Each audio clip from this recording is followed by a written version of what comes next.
Hello guys, in this video I'm going to show you how to turn on two-step verification in the Telegram app. But before that, don't forget to subscribe and leave a comment down below, because at 10,000 subscribers I'm going to show you my whole YouTube revenue statistics and growth strategy. So without further ado, let's just jump right into it. First we have to open up the Telegram app.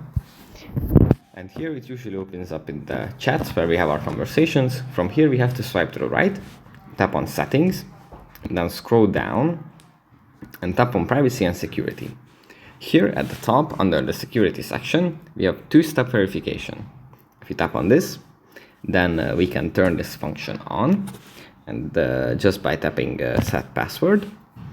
And here we have to enter the password that we want to use as the part of the two-step verification process, and then just proceed by tapping the arrow that's pointing to the right.